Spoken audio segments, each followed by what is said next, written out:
안녕하세요, 느긋느긋입니다. 저는 남양주에 위치한 영락교회 묘지에 나왔습니다. 제가 뚱딴지같이 남양주에 온 이유가 얼마 전 제 채널에 댓글이 하나 달렸는데 차지철 전 경호실장의 묘가 좀 궁금하다라는 댓글이 달렸더라고요. 저도 좀 궁금해져 가지고 이 남양주에 있는 영락교회 묘지에 차지철 전 경호실장의 묘가 있다고 해서 찾아와 봤습니다. 지금 보시면 여기가 영락교회 묘원인데요. 영락교회가 한국을 대표하는 개신교 교회이기는 한데 사실 교회 묘지라고 그래서 뭐 넓어봐야 얼마나 넓겠어요. 근데 그 넓이가 상당합니다, 정말. 그래서 여기서 차지철 전 경호실장의 묘를 찾는 게 쉽지는 않을 것 같은데, 다행히 그 네이버 블로그에 벌써 차지철의 묘를 찾아서 다녀오신 분이 계시더라고요. 제가 그분한테 좀 정확한 위치를 여쭤봤더니 친절하게 그 위치를 알려주셔가지고 차지철 전 경호실장의 묘를 찾아가는 중입니다. 여기 있습니다. 여기 보시면 차지철 박사지묘라고 돼 있네요. 여기가 바로 차지철 전 경호실장의 묘고요. 여기 보시면 마태복음의 말씀이 적혀 있네요. 너희는 먼저 그의 나라와 그의 의를 구하라. 그리하면 이 모든 것을 너희에게 대하시리라 는 마태복음 6장 33절의 말씀이 묘비 앞에 기록이 되어 있습니다.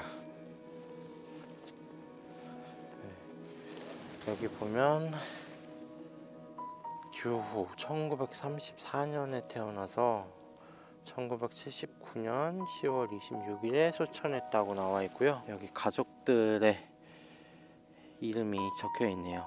윤보영 여사 여식으로 3명의 따님의 이름도 기록이 되어 있는데 1981년인가에 미국으로 도미를 하셔가지고 이 자제분들은 미국 국적을 취득하셨던 걸로 제가 기사를 확인은 했습니다.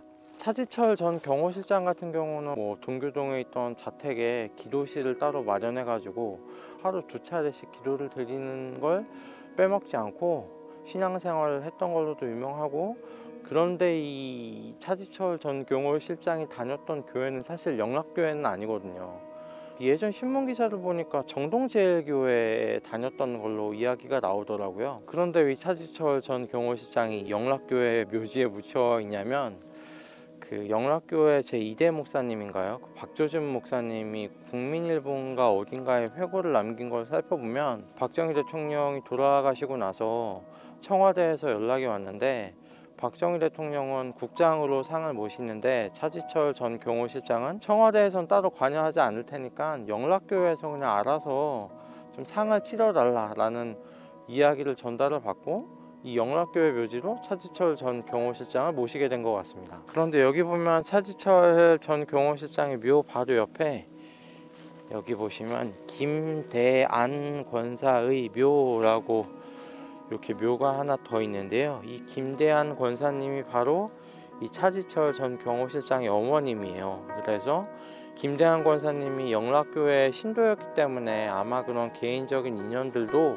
작용을 하지 않았을까 생각을 합니다. 김대한 권사님의 묘에는 내가 곧 길이요 진리요 생명이니 나로 말미암지 않고는 아버지 괴로울 자가 없느니라. 뒤에 보면 아드님 차지철, 자부 윤보영, 손녀 차보경, 미경, 후경 이렇게 나와 있네요. 1979년 11.6 이후에는 며느리하고 이제 손녀 딸들은 미국으로 터전을 옮기고 이제 어머님 혼자 이제 한국에 남게 됐는데 1979년 11.6 이후에 거의 20년 가까이 더 사셔서 1998년인가에 돌아가셨거든요. 근데 그때 나이가 101세셨으니까 상당히 장수를 하셨습니다. 1997년에 이 김대한 여사님에 대해서 기사가 한번 난 적이 있었는데, 그 당시 이제 김영삼 대통령이 손명순 여사하고 같이 영락교회에서 운영하는 노인복지관에 방문을 해서 거기 계시는 할머니 할아버지 분들을 이렇게 위로하고 돌아다니시다가 노인복지회관 관계자분이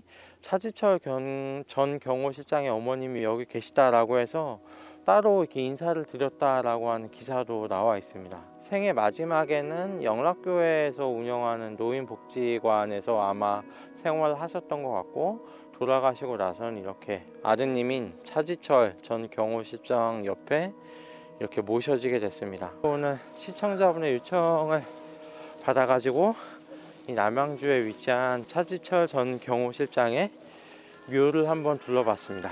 오늘 영상 시청해주셔서 감사합니다. 끝.